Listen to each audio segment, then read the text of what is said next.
ഞാൻ എത്രയോ വട്ടം ഇത്തരം കാര്യങ്ങൾ വളരെ ശക്തമായിട്ടുള്ള രീതിയിൽ പൊതുസമൂഹത്തിന്റെ മുന്നിൽ പറഞ്ഞിട്ടുള്ളതാണ്. പാർട്ടിയുടെ പ്രത്യയശാസ്ത്ര രീതികൾക്കനുസരിച്ച് പ്രവർത്തിക്കാതെ വരുമ്പോൾ പാർട്ടിക്കകത്തേക്ക് കൊട്ടേഷൻ സംഘങ്ങൾ കടന്നു വരും. അതേപോലെ തന്നെ വലിയ തരത്തിൽ കോർപ്പറേറ്റ് ശക്തികൾ, പണാർത്ഥികൾ ഉള്ളവര്, അതുപോലെ തന്നെ പാർട്ടി വിറ്റ് ജീവിക്കുന്നതായിട്ടുള്ള ആളുകൾ, ഇവരുടെ കൈകളിലൊക്കെ പാർട്ടി ചെന്ന് പെടുന്ന സമയത്ത് സംഭവിക്കുന്ന ദുരന്തമാണ് സമീപകാല വാർത്തകളിൽ വളരെ സജീവമായിട്ട് നമ്മൾ വായിച്ചുകൊണ്ടിരിക്കുന്നത്. അത് തിരുത്താൻ കഴിയാതെ വരുമ്പോഴാണ് പാർട്ടി തന്നെ ജീർണിച്ചില്ലാതാകാനായിട്ട് പോകുന്നത് എന്ന് ഞാൻ പലവട്ടവും സൂചിപ്പിച്ചിട്ടുള്ള ഒരു കാര്യമാണ്. ഇതിന്റെ ഫലമായിട്ടാണ് പലപ്പോഴും തെരഞ്ഞെടുപ്പുകളിൽ വൻ പരാജയങ്ങളൊക്കെ ഉണ്ടാകും.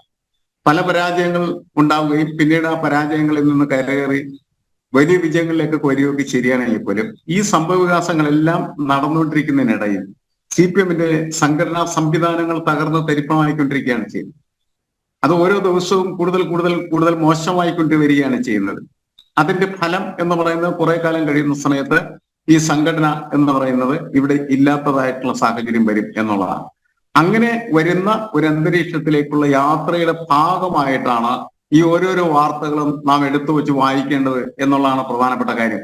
കാരണം കൃത്യമായി സത്യസന്ധമായിട്ട് സമൂഹത്തിനോട് പ്രതികരിക്കാത്തതായിട്ടുള്ള ഒരു രാഷ്ട്രീയ പ്രസ്ഥാനത്തിനും ആത്യന്തികമായിട്ടുള്ള ഭാവിയില്ല എന്നുള്ളത് വലിയൊരു യാഥാർത്ഥ്യമാണ്.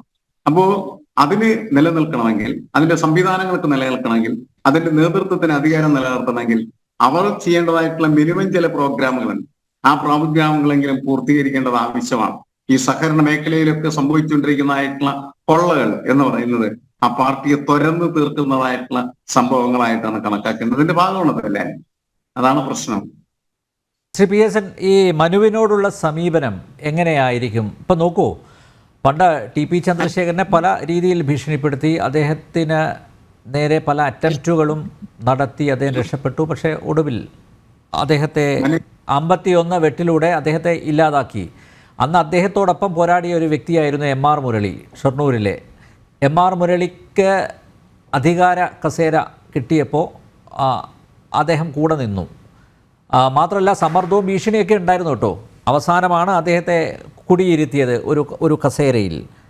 അപ്പോൾ ഇനി മനു തോമസിനെ പ്രലോഭിപ്പിക്കുമോ അതോ ആ പ്രലോഭനത്തിൽ എന്തായാലും മനു വീഴുമെന്ന് ഞാൻ കരുതുന്നില്ല.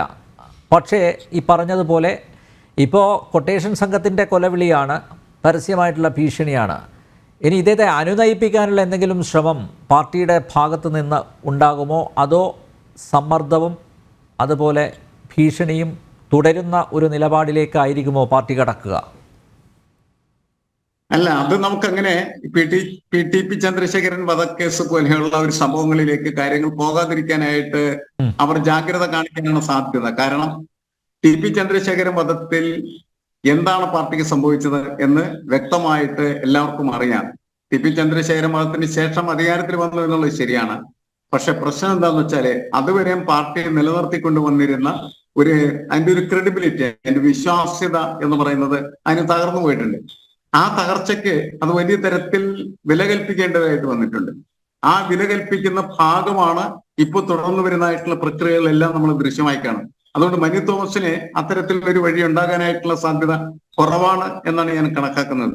എന്തെങ്കിലും തരത്തിൽ ബുദ്ധിയുടെ ചെറിയ കണിയെ അവശേഷിക്കുന്നുണ്ടെങ്കിൽ മനു തോമസിനെ അവഗണിച്ചു വിടുകയായിരിക്കും പാർട്ടിക്ക് നല്ലത്.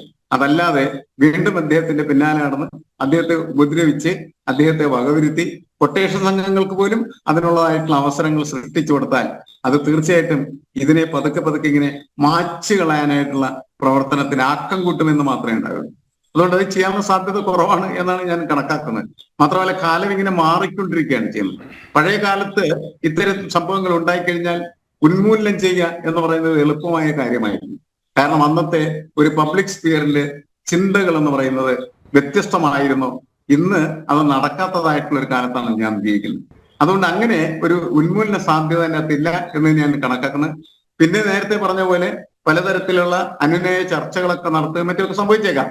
വീണ്ടും പാർട്ടിയിൽ കൊണ്ടുവരുന്ന അങ്ങനെയൊക്കെയുള്ള പ്രക്രിയകളൊക്കെ നടക്കാം. കാരണം പുതിയ കാലം എന്ന് പറയുന്നത് ഇങ്ങനെ പ്രത്യേകമായിട്ട് ഇപ്പൊ ഞങ്ങളൊക്കെ എന്ന് പറഞ്ഞൊരു നിലപാടെടുത്താൽ ആ നിലപാടിനനുസരിച്ച് എന്തും നിൽക്കാൻ തീരുമാനിച്ചിട്ടുള്ള ആളുകളാണ്. ഞങ്ങളെപ്പോഴും പുറത്താണ്, വഴിയോരത്ത് നിൽക്കുന്ന ആളുകളാണ്.